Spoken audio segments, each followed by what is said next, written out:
Hello there my friends, welcome to my another video. Today I'm really excited to show you what I have in store.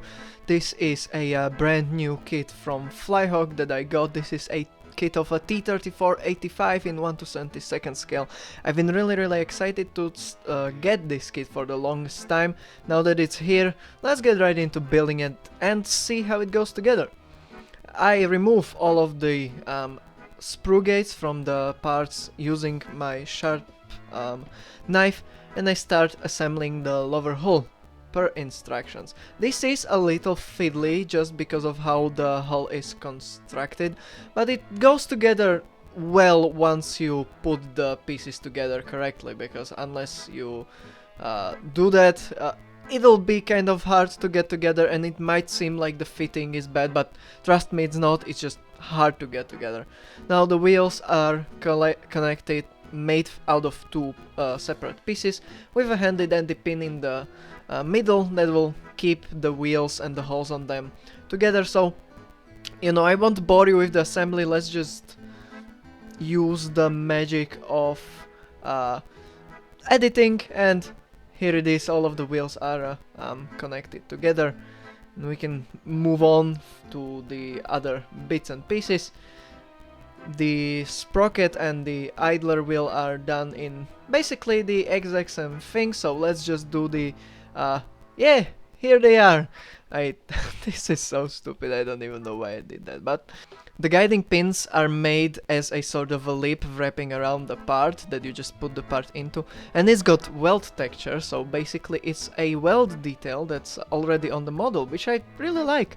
Now it's time to start working on the tracks. The tracks are made out of two parts, and it's pretty easy. I do my typical thing. I start by wrapping the singular pieces around the idler and the sprocket. This is very easy. The tracks fit together really beautifully, no particular cleanup required, and the instructions are amazing. If you follow the instructions, you won't struggle at all to build this model together.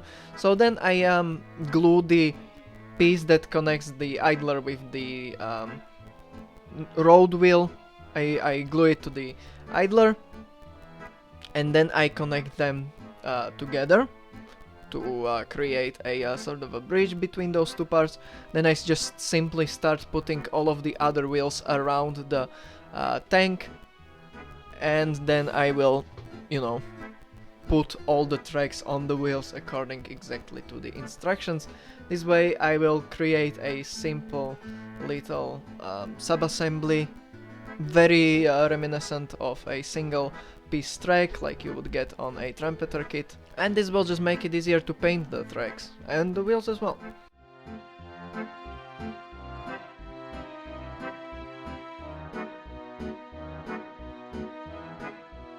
Then continuing the assembly, the upper hull is put onto the lower hull. I made a mistake here, and the instructions don't really tell you not to do this, but I recommend putting the back part onto the upper hull first, and then putting the entire upper hull with the back part onto the lower hull, because if you try to fit it like this, it won't really fit.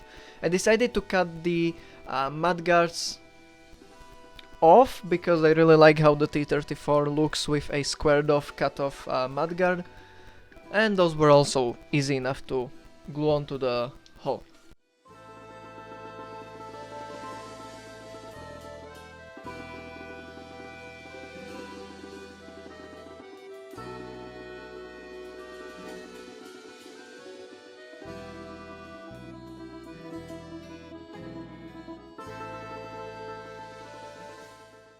Then I just continue putting on all the tiny little pieces to the model. The exhausts have already molded in holes, so you don't have to cut them out.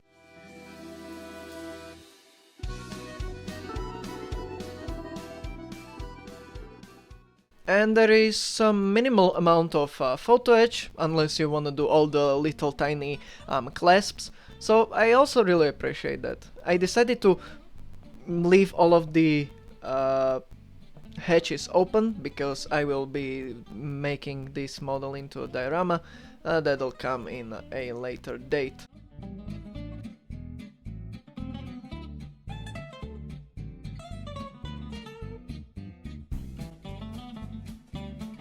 With some small bits and bobs added to the hull, I can then start working on the turret. The turret is really cool because it actually includes a breech detail for the, for the inside interior. And it wouldn't be visible, but since I am leaving the hatches open, I decided to build it up. And it's just a fun little detail, I think, at least personally. Of course, you have to paint this before you finish building the turret, so I did that off camera because, it's just painting techniques that I would like to show you on the entire tank, not just a single breach, so I just painted it off camera, and it actually fits snugly into the pin, so you have a movable gun that doesn't flop around, which I really like. So after adding all of the details to the upper parts of the turret, I finished it and it was time to start painting. So last video I did a chipping fluid painting on my Stug, and it didn't end well, and probably one of the reasons I did that happened was I didn't really wait long enough for the paint to set. So this time I tried it again. I did it the way my boyfriend did on his T-34 because it worked out for him. And I started first by base coating the paint, the tank in a brown paint to represent rust. I didn't do any post-shaded rust or anything, it's just brown paint. Leather brown specifically, because I wanted it to be lighter, so it's more visible. And that was actually really satisfying to paint on. I was kind of sad that I had to cover it up. I might have to do some really rusty vehicles in the future, and I actually have one in stash that could be perfect for it. Anyway, back to why it probably didn't work last time. Essentially, I painted it in such a way that once I felt the paint was dry to the touch, I thought it was perfectly okay to then apply the chipping fluid, and once I felt the chipping fluid was dry to the touch, I applied another paint and, repeated that and that. However, apparently the paint probably didn't set properly, which I didn't expect because I've never done that technique before. So what ended up happening is that, it didn't set well. So here I gave the paint some more time to dry. Essentially, the first base layer, the primer if you will, got an hour to dry, and then it got a layer of chipping fluid. That layer of chipping fluid that then got 30 minutes to dry. Then I applied the second layer. Now here you could either do a different shade of green. I did gray because usually when I chip surface chips with dark gray, and then the deep chips are rusty. So I did that here. It ended up not working well. I'll explain that later, but it worked out in some areas, and I think if it worked out everywhere, it would have looked great. But I applied this layer. This layer got 30 minutes of drying time. Then I applied chipping fluid. That got 30 minutes of drying time again. And then I started painting on the final camouflage. That also got post shading and everything. So I chose Russian green from Ammo 3rd Gen colors and started applying it just as is out of the bottle around the entire vehicle. If I would have done a dark base coat, or if I was just painting onto a primer, I wouldn't have to worry about covering completely everything too much, because the dark primer would create fake shadows. However, here, as the base coat was a bit pretty light, I made sure to cover completely everything.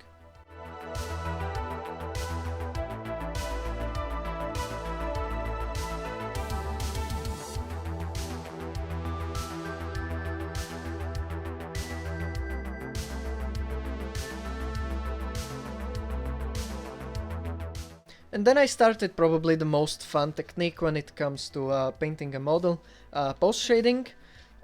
This technique essentially revolves around highlighting all the highlighted areas on a vehicle, which first of all makes it visually lighter, which is a good thing because optical illusions do this thing where if a thing is smaller, it looks darker, and especially on 1 to 72nd scale kits, they can look really dark, and you don't really want that. You want them to be bright, colorful, to, you know, look better. Of course, not too bright, but you get my point.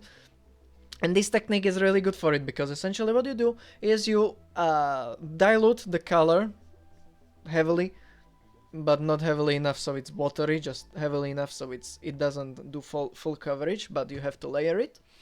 And you start highlighting all the highlighted areas on the vehicle. Now there's different approaches to this. My sort of a mindset when I post shade a model is that if a plate is vertical, so if it's a top of an engine deck, something like that, I highlight towards middle of panels. So for example, you have a engine deck cover, I highlight the middle of it and I leave the edges a little darker. And if it's a horizontal plate, I highlight towards the upper part of it as if it was getting shined on from the top. I do this first by a slightly lightened color, as you could see in the previous clip, and here you can see I lightened the color even further, and I started applying the post shading on a smaller, more towards the middle / towards the top area. And this is a technique that not that you should overdo it, but it's better if you overdo it, because it'll get really covered by all the weathering. And if I say overdo it, I don't mean like it should be white, but it should be really visible, almost unrealistic. And here you can see that it's nicely visible, but I should have gone even further for it to be visible. Anyway, here you can see me starting to try the chipping fluid again. I thought this would go way better than the Stormgeschütz because I actually struggled to get the water underneath the paint. I had to use a old airbrush needle to poke the paint so water gets underneath. However, once that happened, the color bloated and it started doing essentially the same thing as on the Stug. It, you know, removed way too big chunks of paint. However, it wasn't as bad because it didn't do that thing on all the areas, only on a few areas, so I assume those took longer to dry or anything. Basically, it went better than the last time. It wasn't perfect at all, but I was way more careful with my application of water. I tried doing it with a old airbrush needle, which was a bit more detailed, and overall the chipping was really nice. Now the technique where I wanted the edges to be the light gray and the middle to be brown didn't work out perfectly because it just chipped down to the brown, which was kind of annoying. However, it did work out on some places, so I'm pretty sure it's doable. If I should have just left it longer to dry. That's essentially what I got from it. So it went well. The huge chips got covered and then I refined the small chips with a paintbrush. I think I'm gonna paintbrush the chips from now on, but if I'm gonna do a heavily chipped vehicle, I think I'm gonna revisit this technique because this time it looked actually good. Now this silly little contraption is something I wanted to do on my tank. Now this is a Slovak lettering, Janošik. It's a folk hero in Slovakia, and there are photos of a real T-34 in World War II with this lettering on it. Maybe you even noticed it as a decal in War Thunder. Now, this isn't a replica of the T-34, and the reason for that is that the real T-34 Janošik was a T-34-76, while this is an 85mm. I'm doing it as an 85mm because I just like how it looks more, and this is just a representation, so don't take it too seriously. And there are actually T-34 85s. From my references, I counted around 4 post-war T-34 85s with the letters Janošik on it.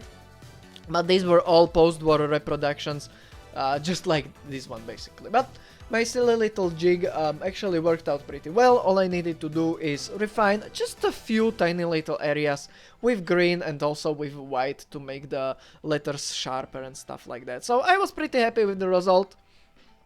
It wasn't the best, but it worked, and it looks different enough from the real vehicle that I can say it's not a reproduction, it's just inspired by the real tank.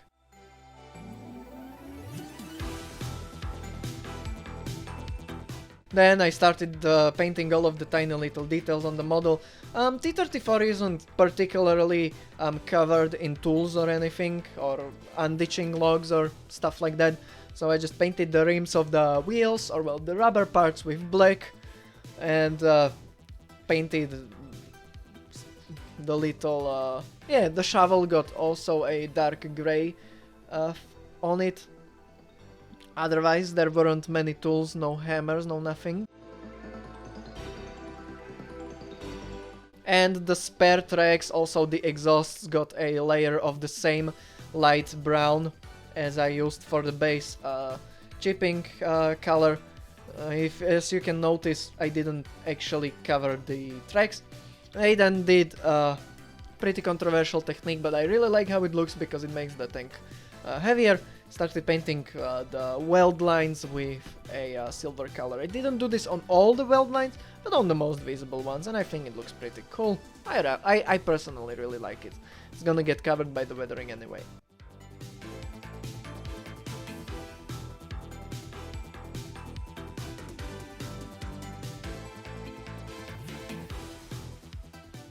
Here you can see me refining some of the tiny little chips, and then it was time to put a wash onto the model.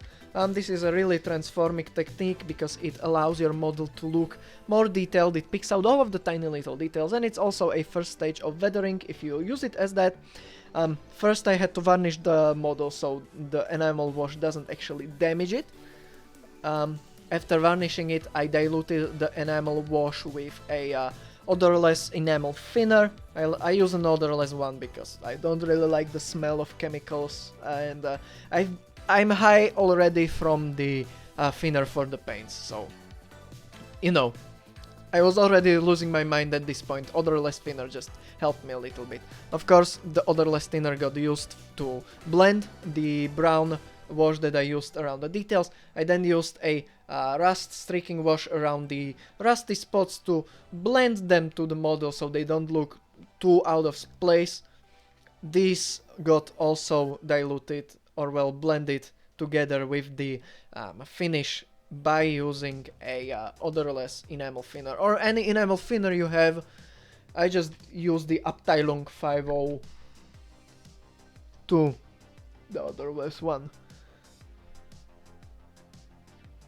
I then painted some tiny little details that I thought would make the T-34 look more T-34-ish.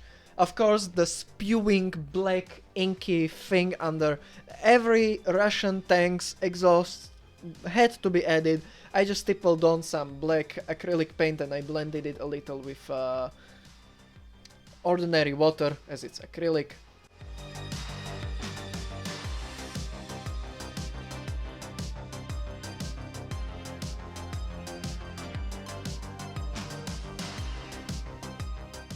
I then stippled some highly diluted light rust acrylic color onto the spare track links and a little bit onto the tiny little exhausts on the back.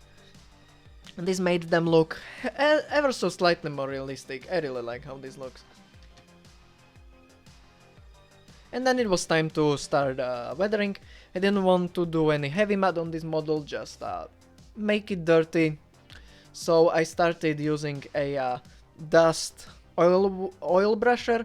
I put it onto the lower hole into the corner.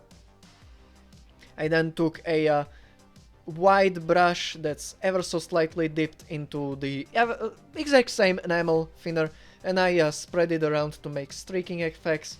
And this is one of my favorite techniques to make streaks, and you could do this with enamel weathering tools as well, but I don't have those. I have these oils. It's essentially the same. I also used it to dilute this dusty oil brusher, because with this diluted oil brusher you can put it onto the upper areas and create some dusty effects on areas where you would expect the tank to be dusty that aren't the lower running gear and lower hull. This diluted sort of a wash got then spread over the running gear as well, making it look, you know, dirty.